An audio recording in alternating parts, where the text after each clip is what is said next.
Hey, what's up, everybody? Today we're looking at Ice Age Giant Mammals of the Midwest by Max Reams.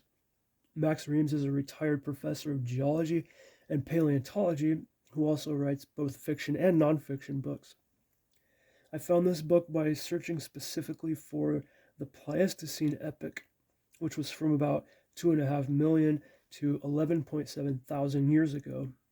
If you know of any good books that cover any periods in or around these ranges, please share that with me in the comments because I would love to hear about that. Ice Age Giant Mammals of the Midwest is nonfiction, and this is an independently published book, which I didn't realize when I ordered it, but I have to say I'm pretty impressed with the editing.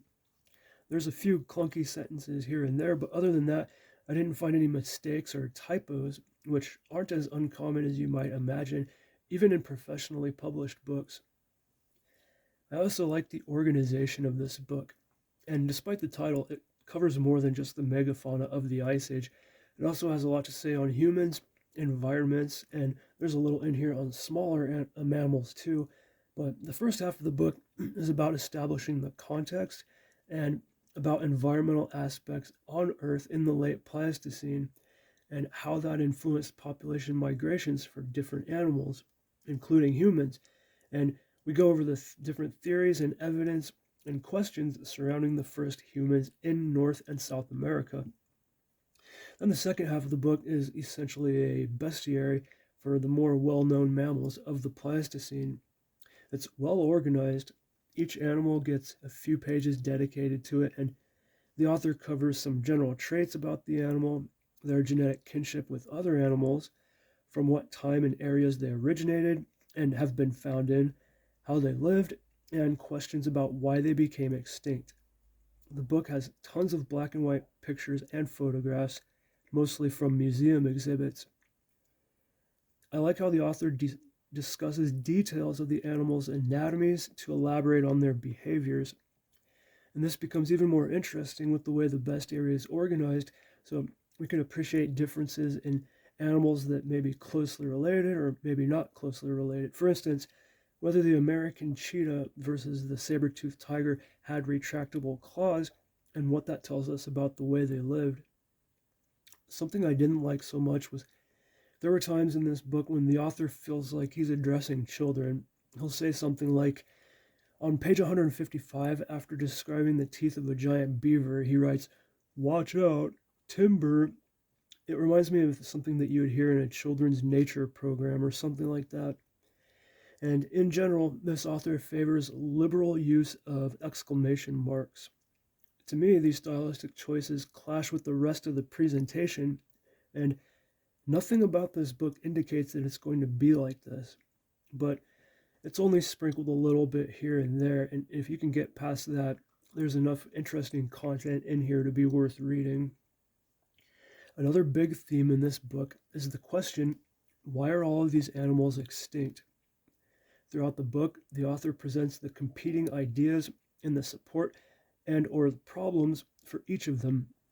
Was it the climate shift altering their food supply so the smaller varieties of animals became more successful moving into the Holocene epoch?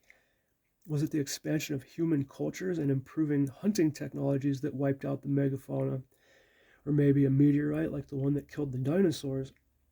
All of these proposals and more are briefly examined in this book, and it really highlights the fact that things are always changing on this planet and tomorrow is never guaranteed.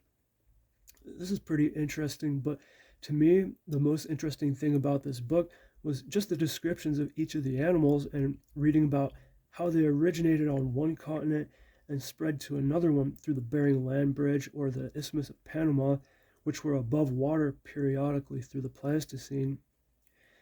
It's amazing how many of these animals did this. And of course, how could you not be fascinated by woolly mammoths and mastodons, or giant sloths, giant beavers, or giant armadillos? To me, it's really amazing to think about the fact that these animals once existed, and we know that humans lived at the same time with them. Have you ever just closed your eyes and imagined yourself back in that time period and really appreciate what it must have been like? Say the sun is going down, you're huddling around a fire at a cave entrance with the rest of your clan, eating giant sloth meat wrapped in your mammoth hide blanket. Suddenly, you smell something, and your hair stands on end as you instinctively reach for your spear, as out of the background emerges a giant short faced bear standing 11 feet tall on two legs. The fact that this scenario and many similar to it has actually played out many times is just beyond fascinating to me. Or imagine that you and your hunting troop are fighting to take down a mastodon. In the grand scale of historical time, this way of life really wasn't very long ago at all. And I think it's easy to forget that. We tend to focus more on the future, but I feel like trying to learn about some of the changes in human history and Earth history can give you a better appreciation for the future.